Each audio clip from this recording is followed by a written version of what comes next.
Are बराबर दिया गया है 50 सेंटीमीटर। इसमें वक्रता त्रिज्या आर का मान दे दिया है 50 सेंटीमीटर, तो फोकस दूरी पूछा जा रहा है। तो आर बराबर हम लिख दिए 50 सेंटीमीटर।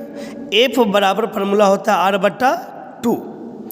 आर का मान है 50 सेंटीमीटर, 2 का 2 काट दिए तो ये 25 बार में कट गया, तो हमारा आंसर आ गया 25 सेंटीमीटर। इसी तरह का जिस तरह तीसरा प्रश्न है, सेम प्रश्न है पचमा।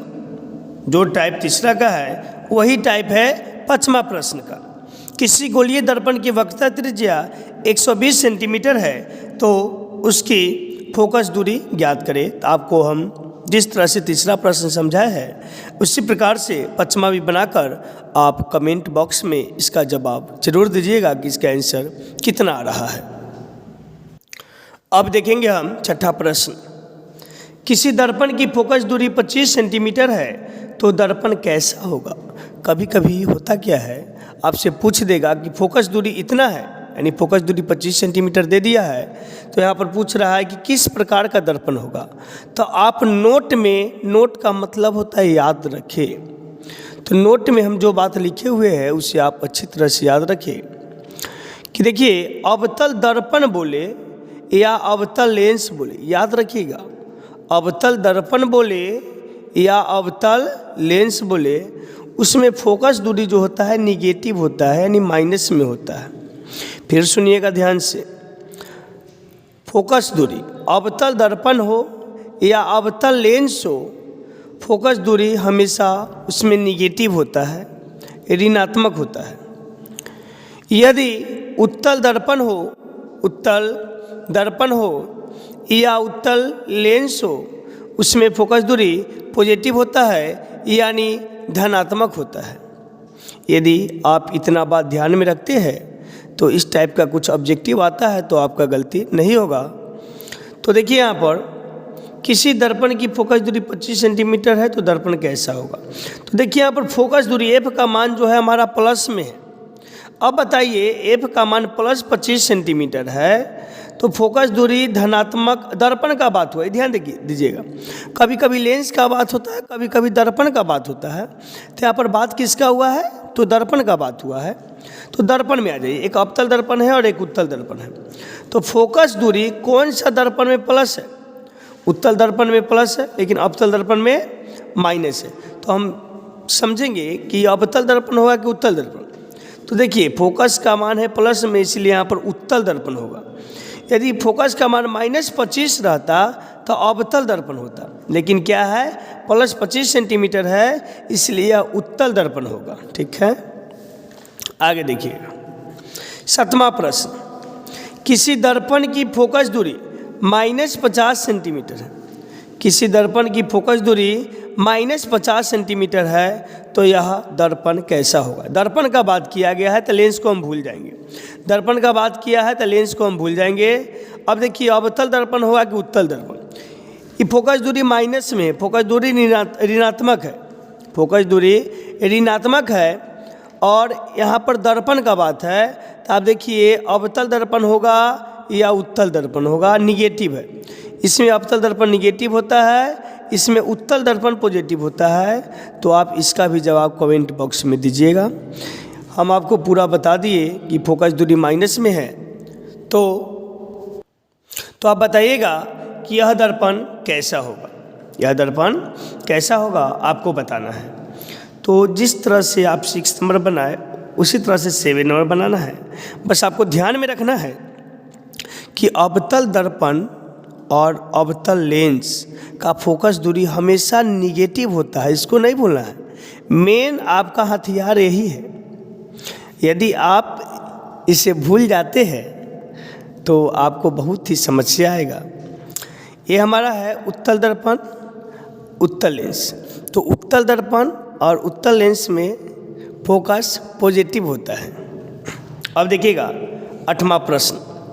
8वां प्रश्न है, 10 सेंटीमीटर फोकसांतर वाले 10 सेंटीमीटर फोकसांतर वाले अवतल लेंस की क्षमता ज्ञात करें। अब हमसे पूछ रहा है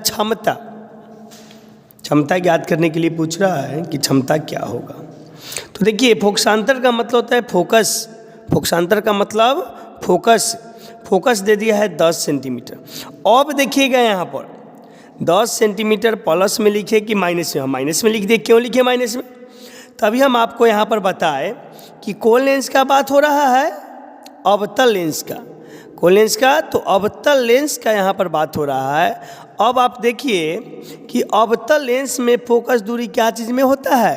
तो निगेटिव में होता है। अवतल लेंस में फोकस दूरी निगेटिव में होता है, यानी माइनस में होता है। इसलिए एफ का मान यहाँ पर हम -10 सेंटीमीटर लिए हैं। एफ का मान हम लिए हैं -10 सेंटीमीटर।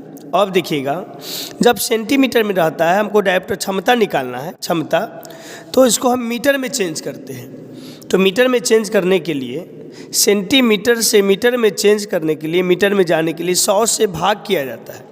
याद रखिएगा, सेंटीमीटर से मीटर में जाने के लिए 100 से भाग किया जाता है। और तो यहाँ पर हम क्या करेंगे? 100 से भाग करेंगे। तो हम 100 से भाग करेंगे, -10/100 मीटर लिख दिए। 1 0 से 1 0 कट गया, तब -1/10 मीटर बच गया, -1/10 मीटर बच गया यहाँ पर।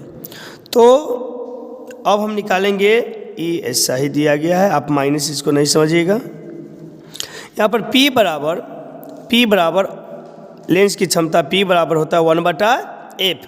P का P बराबर 1 का 1, F की जगह है -1/10, यानी -1/10। जब देखिए 10 ऊपर जाएगा, 10 को ऊपर ले जाएंगे तो नीचे से ऊपर चला जाता है, नीचे से ऊपर चला जाता है। कैसे? तो यहाँ पर देखिए, मान लीजिए यहाँ पर 1/1 है ऊपर में और नीचे कुछ नहीं है, तो -1/10 है, -1/10 है। तो यह भाग में है, गुना बदलता है, तो 10 ऊपर चला जाता है, -1 नीचे आ जाएगा। भाग देंगे तो यहाँ पर -10 रह जाएगा। तो याद रखिए, नीचे वाला भाग क्या हमेशा ऊपर चला जाता है। और लेंस की क्षमता डायोप्टर में मापा जाता है, इसलिए P बराबर -10 डायोप्टर होगा। P बराबर -10 डायोप्टर होगा। फिर देखिएगा 1/-1/10 है, तो जो सबसे नीचे वाला है वो भाग के कहाँ चला जाता है? ऊपर चला जाता है। तो 10 ऊपर चला जाएगा, तो P का मान यानी लेंस की क्षमता P बराबर -10 डायोप्टर होगा। यदि आपको यह वीडियो अच्छा लग रहा होगा, आपको समझ में आ रहा होगा, तो तगड़ा क्लासेस 2.0 को आप सब्सक्राइब करना नहीं भूलिएगा और लाइक और शेयर भी जरूर कीजिएगा। तो देखते हैं अब अगला प्रश्न, 9वां नंबर। देखिए 9वां प्रश्न, किसी उत्तल लेंस की फोकसांतर 50 सेंटीमीटर है तो उसकी क्षमता क्या होगी? अब आप ध्यान से देखिएगा, हम आपको कुछ देर पहले बताए थे। क्या बताए थे? यहाँ पर देखिए, फोकसांतर F का मान दिया गया है, लेकिन कौन लेंस का बात हुआ है? तो उत्तल लेंस का। फिर से आप समझिएगा, देखिएगा यहाँ पर हम क्या देखे थे कि अवतल लेंस की बात करें तो फोकस निगेटिव होता है, ऋणात्मक होता है। और उत्तल लेंस की बात करें तो फोकस पॉजिटिव होता है, यानी धनात्मक होता है। तो यहाँ पर देखिए, फोकस जो होगा 50 सेंटीमीटर होगा, लेकिन कौन सा लेंस है? तो उत्तल लेंस है, इसलिए धनात्मक यानी प्लस में होगा। तो 50 सेंटीमीटर है, ठीक है, मानते 50 सेंटीमीटर है यहाँ पर। लेकिन हम आपको बताए थे कि लेंस की क्षमता हमको निकालना है, इसलिए फोकस दूरी हमको मीटर में चाहिए। अब मीटर में कैसे निकालते हैं, ये भी हम आपको बताया है कि सेंटीमीटर से मीटर में जाने के लिए, सेंटीमीटर से मीटर में जाने के लिए 100 से भाग किया जाता है। आप लोग पढ़े होंगे कि हमको मीटर से सेंटीमीटर में जाना है, कि 2 मीटर में कितना सेंटीमीटर? तो 200 सेंटीमीटर। 3 मीटर में कितना सेंटीमीटर? तो 300 सेंटीमीटर। 4 मीटर में कितना सेंटीमीटर? तो 400 सेंटीमीटर। तो मीटर से सेंटीमीटर में जाने के लिए 100 से तो गुना करते हैं, लेकिन जब सेंटीमीटर से मीटर में आना होता है तो 100 से भाग करते हैं। तो यहाँ पर भी हम 100 से भाग करेंगे, तो 50 × 100 2 बार में कट गया, यानी 1/2 मीटर हो गया। अब देखिए, लेंस की क्षमता P बराबर निकालना है 1/f, 1/f निकालना है। तो यहाँ पर हमारा हो गया 1 का 1, f की जगह 1/2। हम क्या बताए थे आपको कि जब 2 नीचे रहता है, नीचे का नहीं, यानी 1 है, फिर 1/2 है, तो 2 ऊपर चला जाता है, ऊपर, यानी P बराबर हो जाएगा 2 डायोप्टर। P बराबर हो जाएगा 2 डायोप्टर। यही हमारा आंसर हो गया। 10वां प्रश्न है, 2 मीटर फोकसांतर वाले उत्तल लेंस की क्षमता क्या होगी। अब देखिए उत्तल लेंस है, फिर यहाँ पर भी उत्तल लेंस था, यहाँ पर भी उत्तल लेंस है, फिर हमसे क्षमता ही पूछा जा रहा है। तो यहाँ पर F बराबर हम लिख दिए 2 मीटर। अब एक चीज़ ध्यान रखिएगा, जितना भी क्वेश्चन ऊपर पढ़े अभी 8 और 9, तो उसमें F का मान सेंटीमीटर में था, तो हमको 100 से भाग करके मीटर में चेंज किया। सेंटीमीटर में था तो 100 से भाग करके मीटर में चेंज किए, लेकिन यहाँ पर F का मान मीटर में ही हमको दिया गया है। F का मान हमको मीटर में दिया गया है, तो F का मान यहाँ पर 2 मीटर दिया हुआ है, 2 मीटर। तो यहाँ पर देखिएगा F का मान 2 मीटर है, एक बार और हम लिख दिए यहाँ पर। मीटर में है तो इसको सेंटीमीटर ऐसा में बदलने का हमको कोई ज़रूरत नहीं है। जब सेंटीमीटर में रहता है तब हम मीटर में चेंज करते हैं। तो P बराबर होता है 1/F, P का P बराबर 1 का 1, F की जगह 2 मीटर है तो 2 रहने देंगे। ये मीटर में था इसलिए हमको इसको कुछ नहीं किए। 1 में 2 से भाग करेंगे तो 0.5 आएगा, 0.5। तो लेंस की क्षमता डायोप्टर में मापा जाता है, तो यहाँ पर डायोप्टर D लगा, D यानी डायोप्टर होता है। चलिए अगला प्रश्न देखेंगे 11 नंबर। 11 नंबर प्रश्न है 10 सेंटीमीटर फोकसांतर वाले 10 मीटर है, 10 मीटर फोकसांतर वाले अवतल लेंस की क्षमता कितनी होगी। तो हम बताए थे उत्तल लेंस में फोकस दूरी प्लस, अवतल लेंस में फोकस दूरी माइनस, इसलिए F का मान हम -10 सेंटीमीटर लिए। F का मान -10 सेंटीमीटर 10 मीटर है, 10 मीटर लिखा हुआ है तो हम 10 मीटर लेंगे। P बराबर होता है 1/F, P का P 1/F की जगह -10। अब देखिए 1 में 10 से भाग देंगे तो 1 जीरो है, तो 1 अंक के बाद दशमलव, माइनस से माइनस 0.1 डायोप्टर हो जाएगा, 0.1 डायोप्टर। तो जितने टाइप हम आपको बता रहे हैं उस टाइप को आप ध्यान से देख ले, आपको बोर्ड एग्जाम में ये प्रश्न जरूर आएंगे। बस अंतर क्या रहेगा, वहाँ पर सिर्फ अंक चेंज रहेगा, वहाँ पर सिर्फ अंक चेंज रहेगा, लेकिन इस टाइप का प्रश्न प्रत्येक वर्ष आता है तो आता है, इसलिए आप इसे ज़रूर कर लें। और यदि आपको इस सारी वीडियो आपको अच्छा लग रहा होगा, जितने भी हम टॉपिक पढ़ा रहे हैं, यदि आपको अच्छा लग रहा होगा तो तगड़ा क्लासेस 2.0 को आप सब्सक्राइब करना, लाइक करना और शेयर करना नहीं भूलिएगा। चलिए देखिए 12 नंबर प्रश्न। 12 नंबर प्रश्न में फिर टाइप चेंज हो गया, फिर टाइप चेंज है।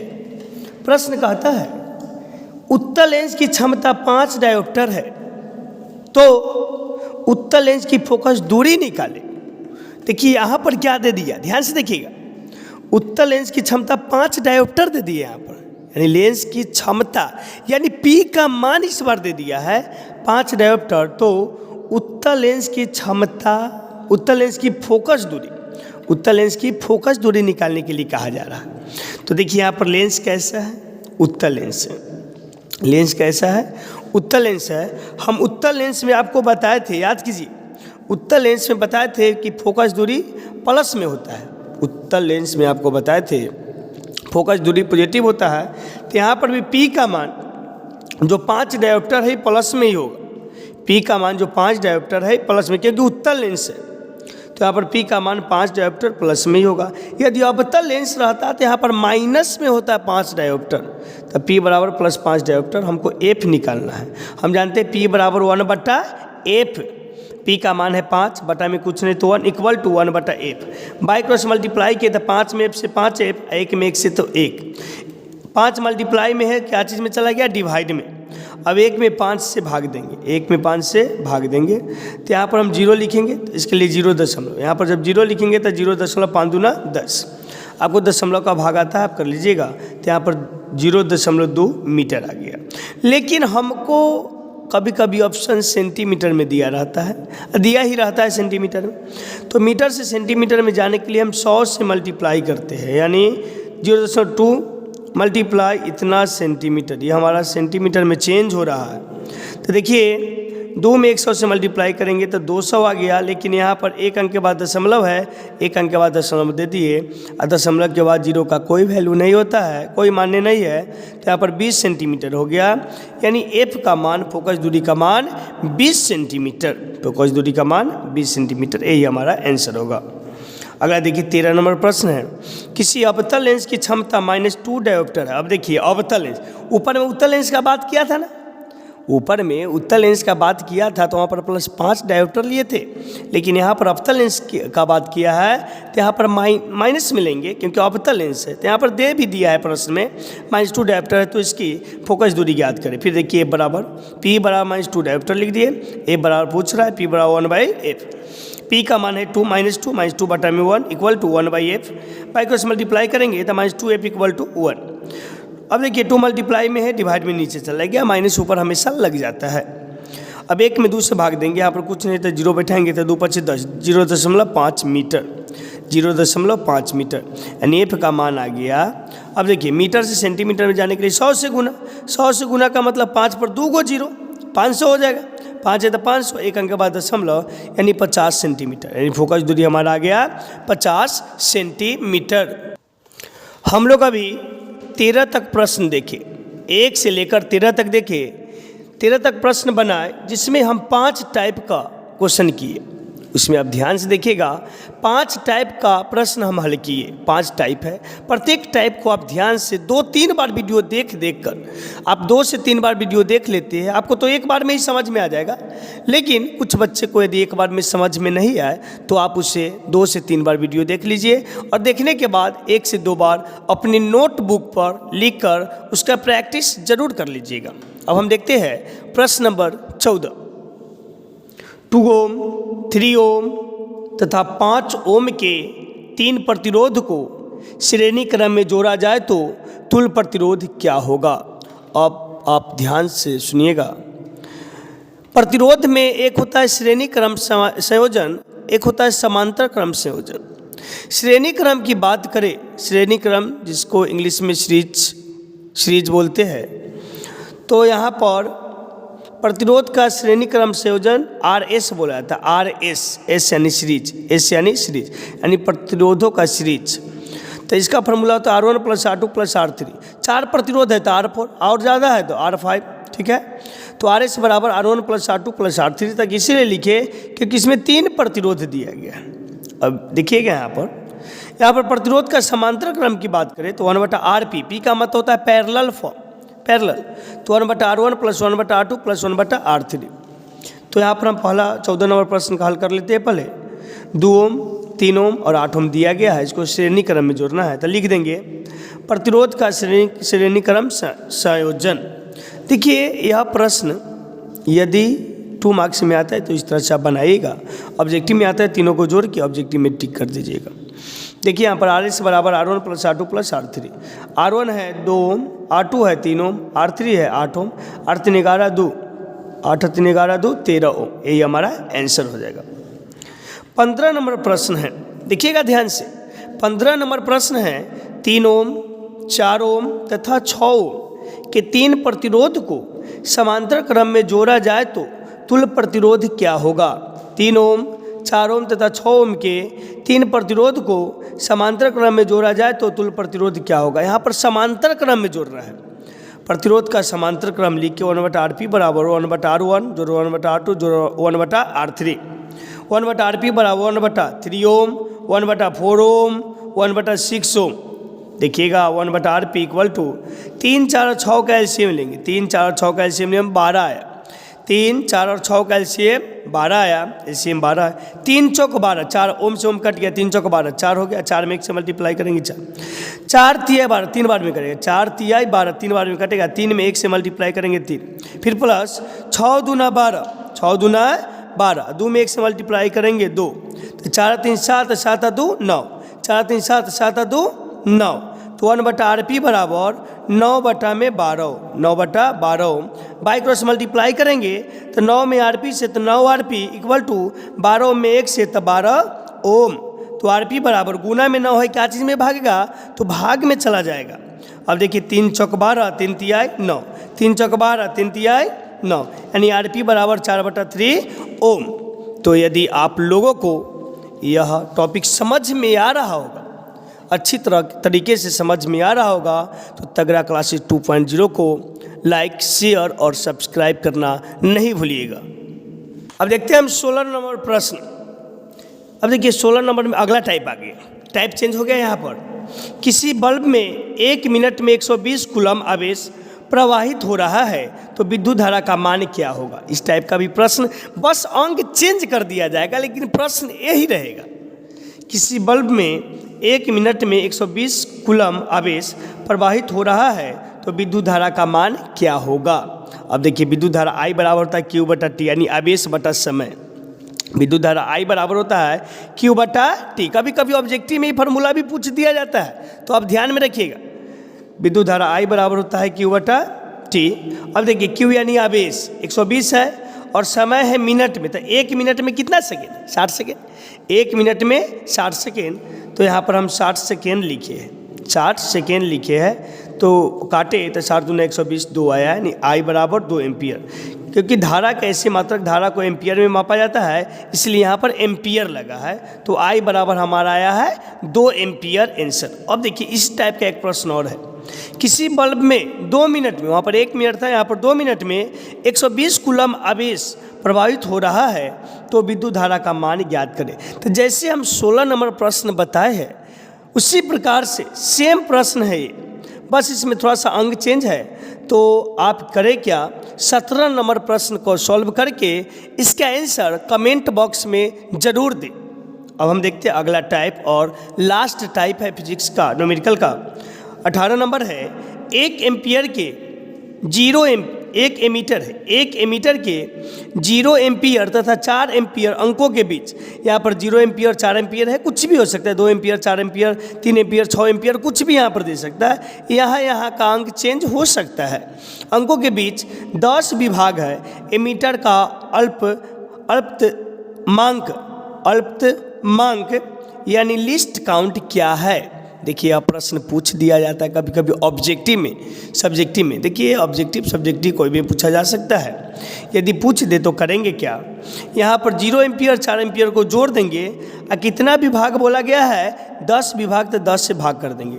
यहाँ पर 2 6 रहेगा तो 2 जोड़ 6 और 20 विभाग बोलेगा तो 20 से भाग कर देंगे।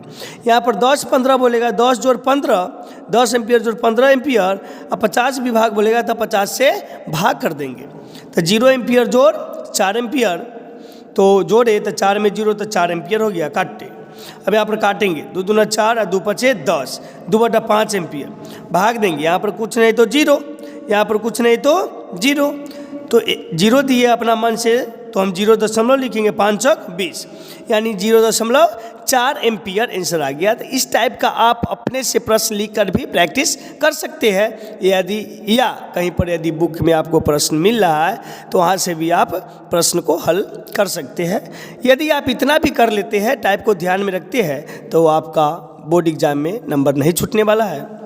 तो यदि जितना भी वीडियो बनाए हैं 1 से लेके हम 18 तक आपको सभी का सलूशन बताया है, आपको समझ में आया होगा। यदि आपको समझ में आया होगा, यदि लगता है कि हम जो वीडियो आपको बताए, जितना भी क्वेश्चन बताए, यदि आपको समझ में आया होगा तो लाइक शेयर और सब्सक्राइब करना नहीं भूलिएगा। धन्यवाद।